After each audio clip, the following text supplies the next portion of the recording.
Well, good morning, everyone. Welcome. I hope you enjoyed the opening panel. My name is Madeline Batson. I'm the Director of Policy and Research at the Louisiana Policy Institute for Children. It's my privilege to welcome you to the first workshop of the day. Before we dive in, though, I have a few quick housekeeping items to ensure a smooth experience for you. You can chat with our speaker or myself in the chat box. And if you're having tech problems, feel free to chat me about that, and I'll do my best to help you. If you have any questions throughout the session today, please type them in the Q&A box at the bottom of your Zoom screen. We'll have time for a Q&A at the end, so don't hesitate to ask your questions as we go along. Let's get into our exciting session. This morning, we are joined by Corey Himes. Corey Himes brings over a decade of experience across the private, nonprofit, and public sectors, focusing his work on advancing equitable policy outcomes and solutions for marginalized communities.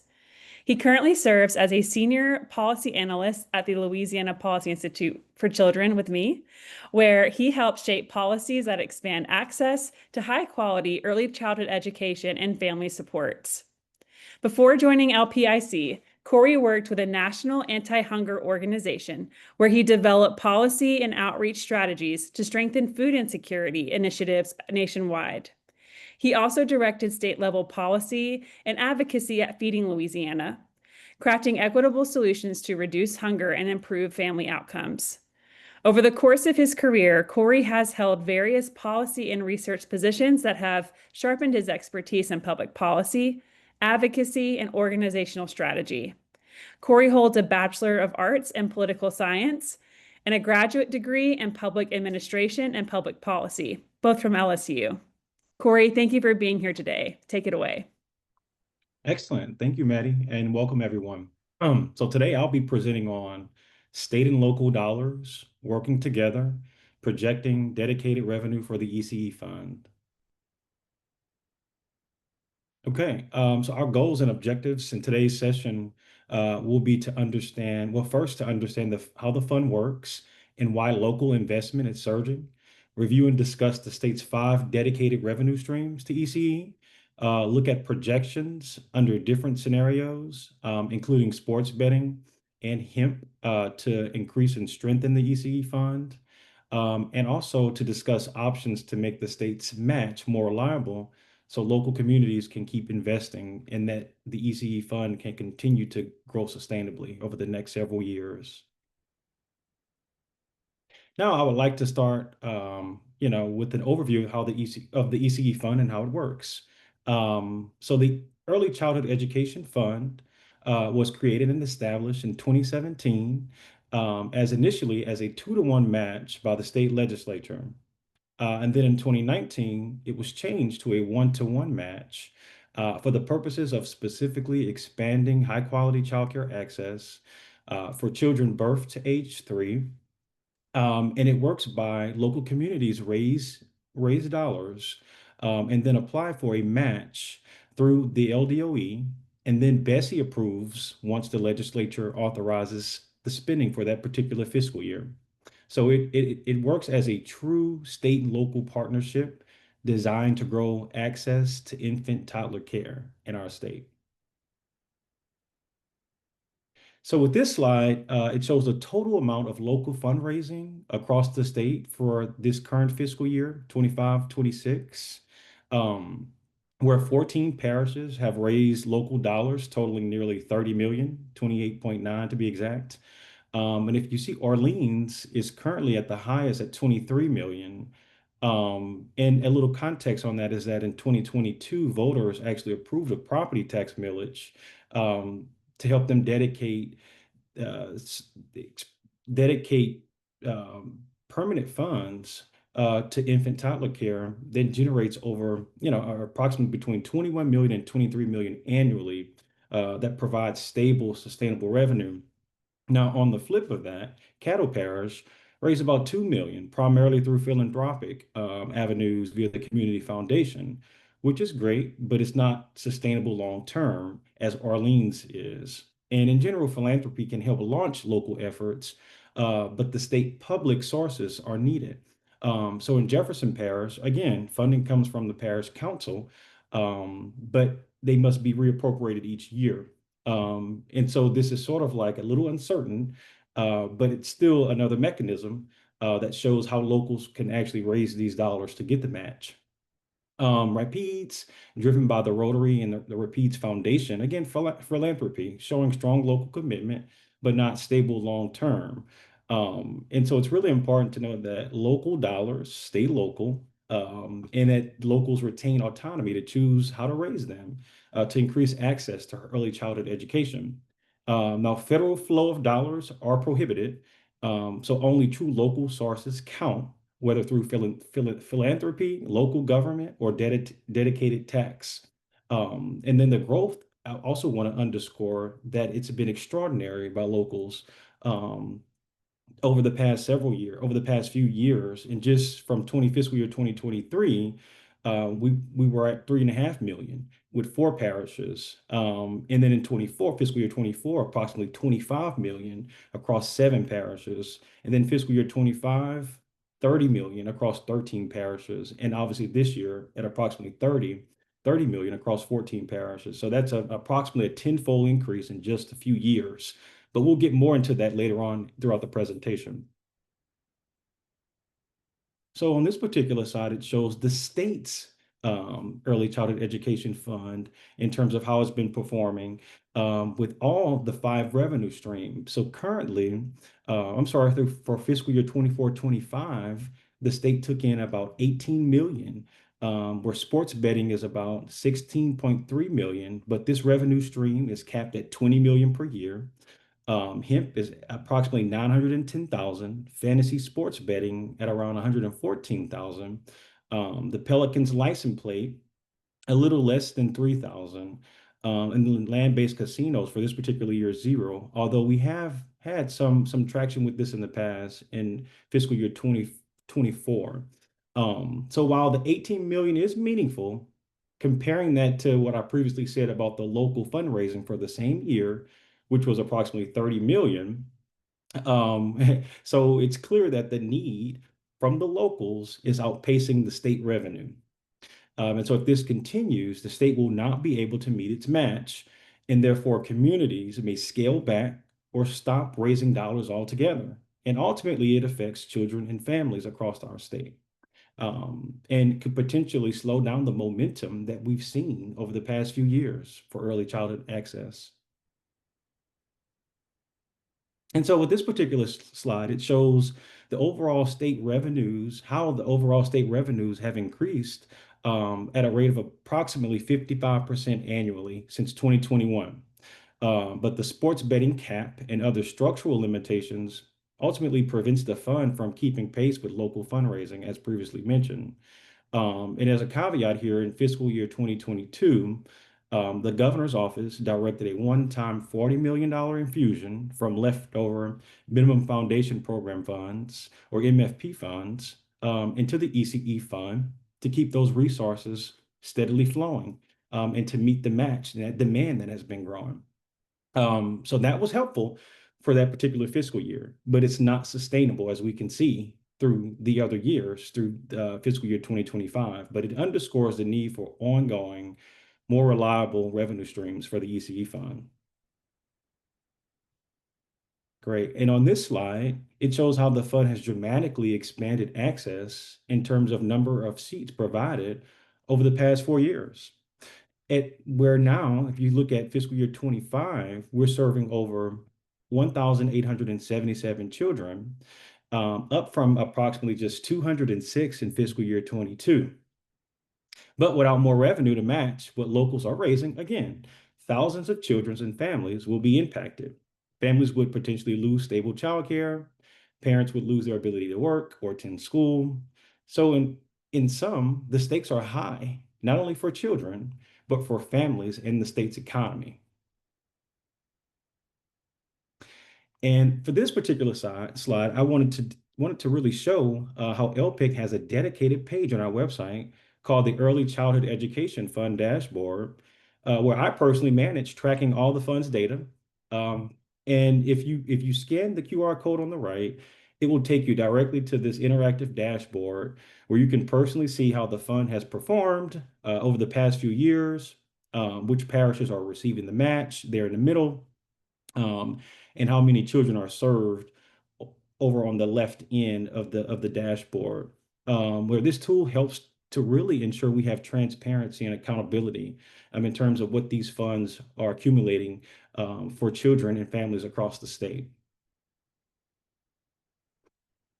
Excellent. Now I would like to transition to discussing opportunities to grow the ECE fund. If the legislature does nothing to ensure that the state revenue fund grows to meet what locals are raising, then the state may not be able to make the match. So, what are those policy options, right? But before we talk about those options and those opportunities, I really did want to emphasize some implications of failing to make the match. And as we've discussed, local fundraising has grown significantly since 2023, as you can see there on the right side, where four parishes raised approximately 3.5 million. In fiscal year 24, that number jumped to 25 million across seven parishes. And in fiscal year 25, it rose to more than 30 million across 13 parishes. And for fiscal year 26, it is nearly 30 million across 14 parishes. That's a tenfold increase in just 3 years. So again, if the state doesn't sustain the growing local demand, the implications are quite clear. Communities could scale back or stop their investments altogether, which would undermine the progress we've made. And again, leaving children and families without access to care. Next slide. Okay, perfect. So now I want to pivot to discussing those options to strengthen the ECE fund, starting with sports betting. And as I mentioned before, sports betting is by far the largest source of state dollars in the ECE fund. And Act 435 of 2021 dedicated 25% of sports betting revenues to the fund. However, like I mentioned previously, it capped it out at 20 million per year. And so in fiscal year 2025, that produced approximately the 16.3 million that we previously saw. And while lawmakers did raise the tax on mobile sports betting through Act 2020, I'm sorry, through Act 298 this past legislative session, the fund still cannot collect more than 20 million because of the cap that remains in place. And we'll talk more about this in subsequent slides. And here we start with this slide shows how sports betting revenues will flatten at the 20 million cap starting this fiscal year. And so no matter how large the sports betting market grows in the state, the fund will not see more than 20 million. So we get to, we've seen the past fiscal year was at approximately 17.2 million, and previously it was 14.4 million. But with the next slide, we'll show you in more detail of how this cap really affects the overall ECE fund. And so here's a more detailed breakdown where we look at projections and not necessarily projections, but wanted to show actuals of what this could mean if the cap remains in place through fiscal year 2030. And as we can see here with this particular chart, the total fund revenue tops out at around 21 million and remains flat for future years. And so sports betting is locked at 20 million again. And you see hemp really stays steady at about or around 1 million. And then fantasy sports betting creeps up slightly year over year, but not that significant. And so this ultimately what it does is creates, it leaves the overall fund stagnant. Despite the growth we're seeing year to year, but because of the cap, it's really sort of like prohibiting the natural growth that we would see to ensure we can meet the local demand. And for this particular slide, on the flip side of that, turning to sports betting with no cap, projections show that it would reach approximately 27 million by 2026, 32 million by 2028, and 40 million by 2030. That's significant. And it's approximately double the fund's potential compared to the cap scenario.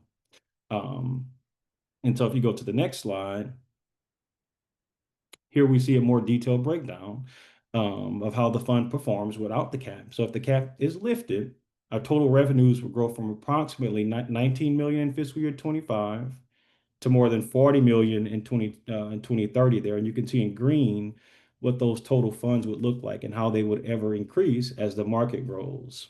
So sports betting drives nearly all of this growth. And as with the cap in place, the other streams remain relatively flat, same as before, right?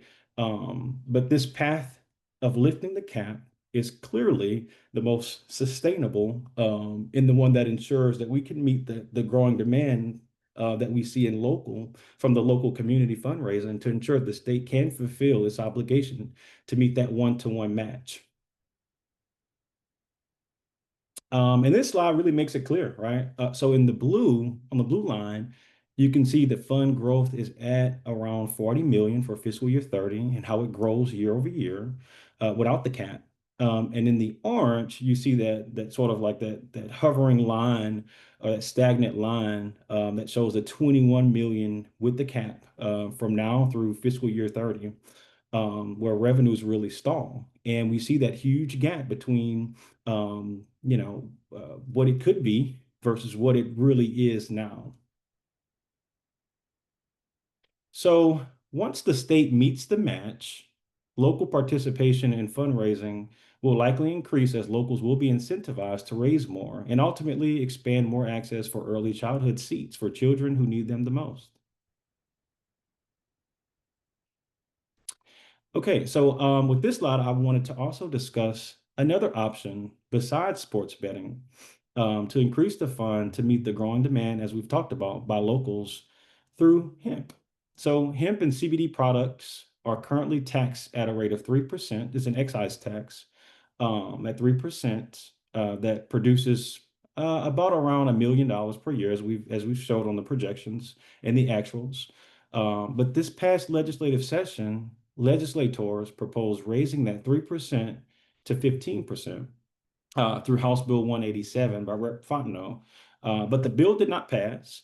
But I wanted to still communicate and show another potential policy lever to strengthen the fund. And I would like to, and we can see that on the next slide for how these projections from hemp revenue would have performed under that piece of legislation. So here it is. So had one House Bill 187 passed this past legislative session, hemp revenues would have tripled or quadrupled based on my projections. So it's currently, as I mentioned previously, around a 1 million and pretty much remains flat um, for the next several fiscal years. Nothing that's significant that's going to really put a dent in our overall ECE fund. But had this bill passed, you see it would have been approximately this year around 4.8 million. Significant and nothing to rival the sports betting revenue stream, but it could have added millions to help stabilize the fund to ensure that we as a state can meet the match alongside the other five revenue sources.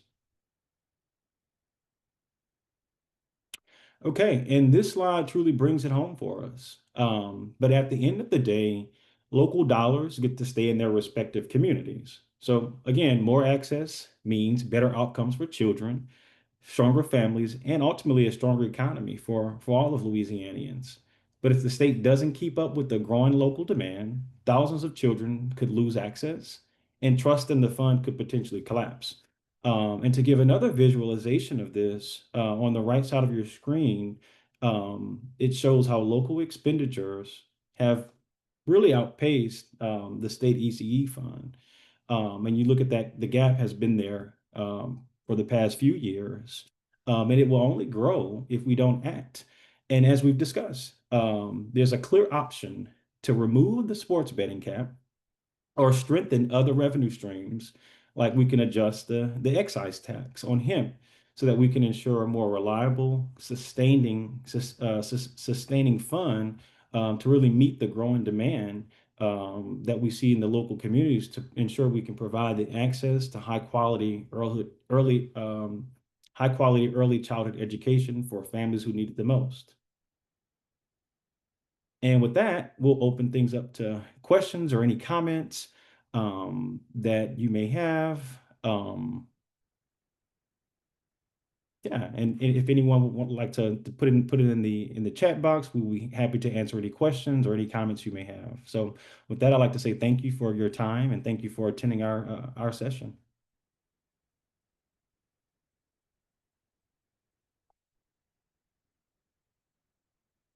Christy, thank you so much for your comment.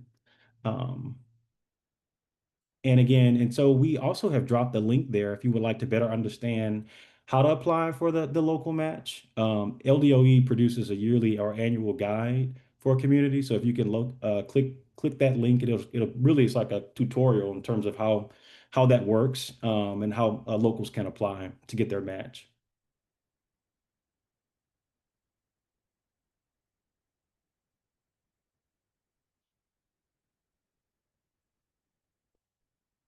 Okay, let's see. We are getting a couple questions here.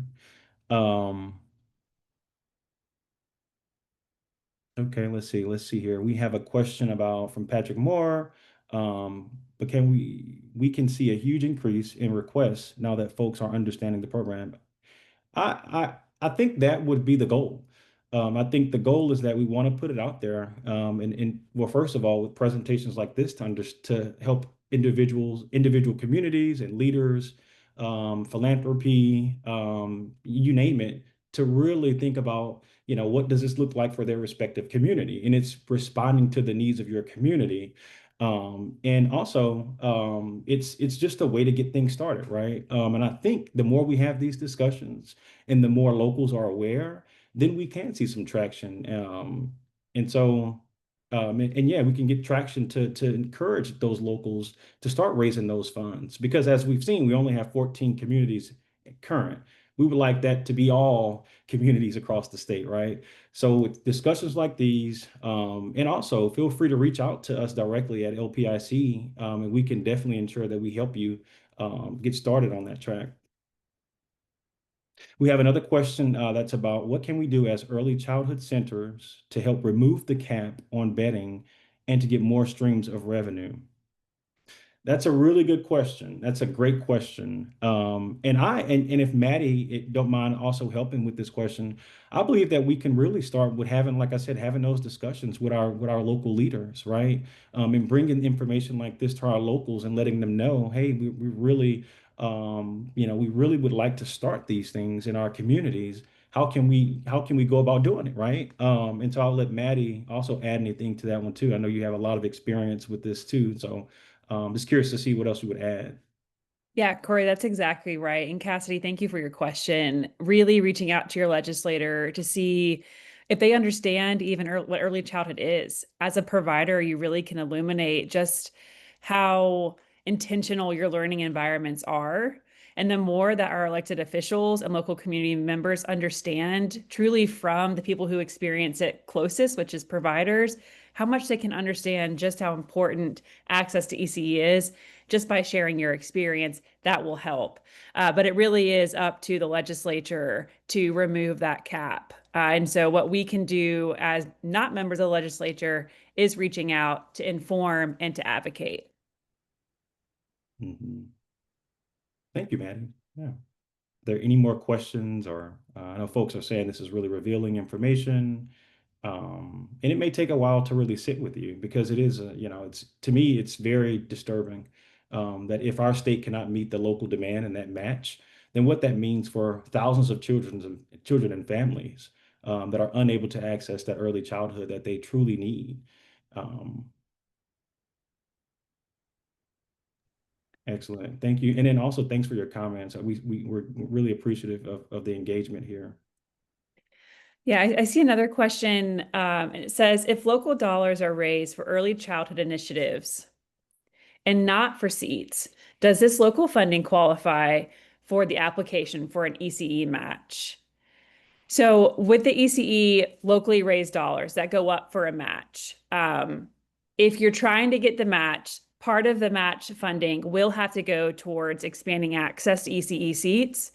It has to be at least 70% actually of the match has to go towards seats. However, parishes do have 30%, give or take, of quality dollars that they can spend. because the department and the state understands that we have to increase access, but with access, also another piece of that is quality. So the funds for the match can be spent on things outside of seats, but the majority of it is meant to be spent on expanding access.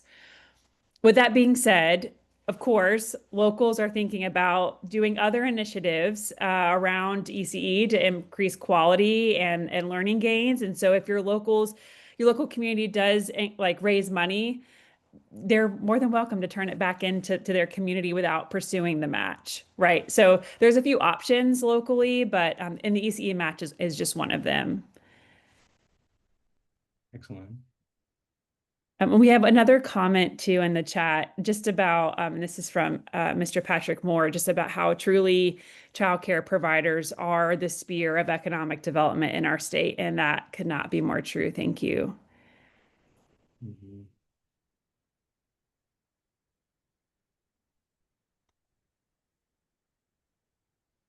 We do have another question too by Jonathan. Can business tax credit dollars go towards matching funds? Maddie, I believe that's a no, right? Yeah, that's correct. It's a no. Unfortunately, you're not able to use tax credit dollars. It seems to the state that that's double dipping, which we can understand. So it does have to be locally raised funds specifically for this purpose, and you are not able to use federal flow through dollars or tax credit dollars. But a very good question. Mhm.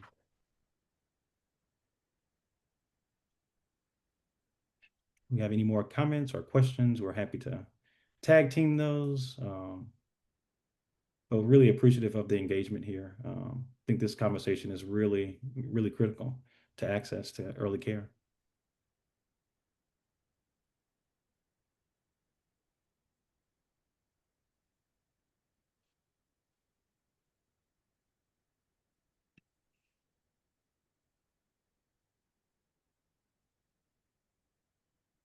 Okay, I see another question. SRTC dollars do not qualify for the match. Just wanted to clarify. That is correct. SRTC raised dollars. So the dollars you get for a tax credit do not qualify for the match. However, interpretations of a bulletin could change from time to time. So if you're ever curious as to whether or not where that actually stands with the state, you can reach out to them and like triple clarify.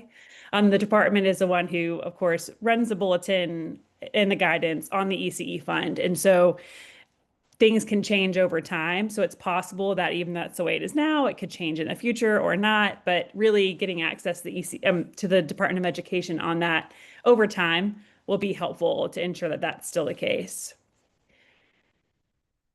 We also have a couple more questions in the Q&A box, and I'm sorry to have left them. I didn't realize we got those there too. Let me look. Okay, so somebody said, I appreciate your concern about communities losing trust in the ECE fund if the match is not met. Is there a similar concern if the business SRTC cap, so the school readiness tax credit cap, is reached and businesses do not receive the tax credit? So the school readiness tax credits, which are now called the workforce child care tax credits, are separate from the ECE fund. And so different, an excellent funding opportunity, surely, but really separate from that. So that goes into a different conversation. But certainly at any time where we're seeing momentum in early childhood education investment and there's something that's impeding that, we would like to see adjustments made.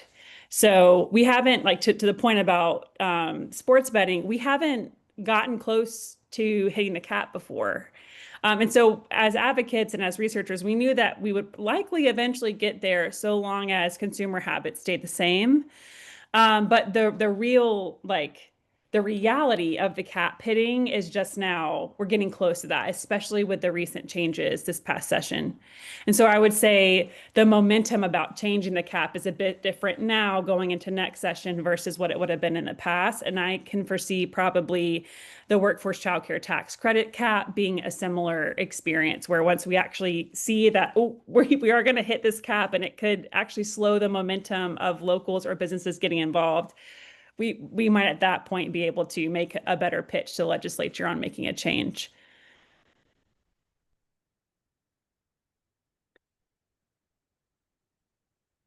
We have another question. Is it possible for any nonprofit to be the fiscal agent?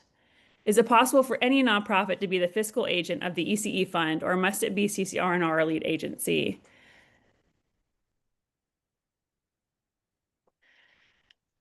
That is a good question.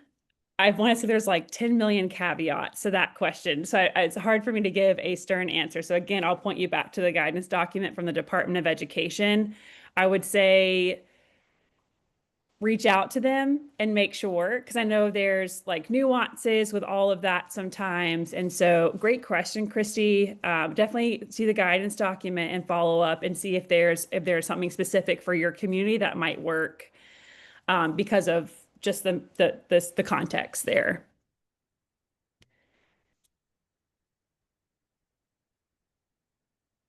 Yeah, thank you, man. I'm not, for some reason, I can't see all those questions anymore. So thanks for calling calling those out. And if Maddie, if you don't mind me putting a plug in, because at LPIC, we are currently working to develop in the foreseeable future a funding formulary dashboard that will actually help each parish see how much they need to raise locally to serve children who are in need birth to age 3. They'll be able to adjust like certain percentages served and see like the funding requirements and it'll adjust, which it's a great tool for locals to really understand the growing demand or the need so that they can potentially have a benchmark to raise those funds to ensure that we have access to those early childhood seats. So I did want to put that out there that we're working to develop that to help locals understand in their respective communities of what they potentially need to raise to ensure they have adequate access. A great plug, Corey. Thank you for thinking of that. Yeah, so we'll look out for more communications from us on the local funding dashboard. We're hoping it's super helpful in conversations, not just amongst early childhood leaders, but really early childhood leaders in your communities and elected officials who are setting the budget, both statewide and locally. Mhm.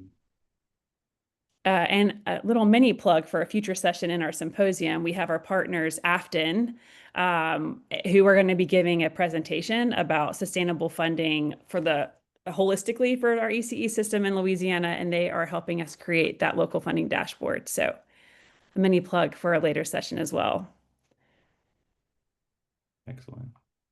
I definitely see in the chat that there's a lot of interest around the duality between the ECE fund match and the tax credits and how to know how to best prioritize which one based off of kind of where you sit in the early childhood landscape. And so we see that, and I'm going to make a note of that, and maybe we can do some follow-up engagement with all of you to really like parcel out, here's what's going on with the workforce childcare tax credits. Here's what's going on with the ECE fund. Both are important. Both are options for increasing childcare access, but they work differently than one another. And so definitely see that and feel that in the chat. And so we're making a note of that at the Policy Institute to follow up.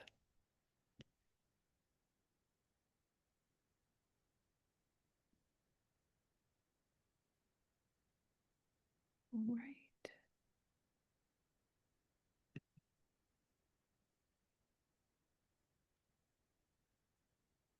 Well, if there's no further comments or questions, Corey, you can close us out.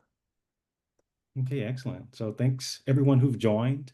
Really appreciate your enthusiasm and your passion to really ensuring that we are meeting the need in our local communities to ensure that families really have access to the supports they need, right? Families can really stay in the workforce and provide for their children and their families, and ultimately we all benefit as a state economy. And one thing I did want to underscore about the local match and the one-to-one match is really this is good government. This is good government with good policy to ensure we're meeting a need around the state. And we're just showing what's out there that's a potential mechanism to ensure that we're getting to ultimately what everyone wants. Really is to make sure we have we're providing access to those early childhood seats so that kids can really thrive and grow and be and really be really be contributors to our state's economy. And so we really appreciate your enthusiasm and we really appreciate your attendance. And like Maddie mentioned, we'll definitely get back and do some more research And we can potentially put those resources out there to help folks understand, because we do get it, right? You all really do care about this work, and so we do as well. And we really want to partner with each of you so that we can get to where we want to be for all kids across the state. So with that being said, thank you all so much for joining this session. Thanks, Maddie, for really tag teaming these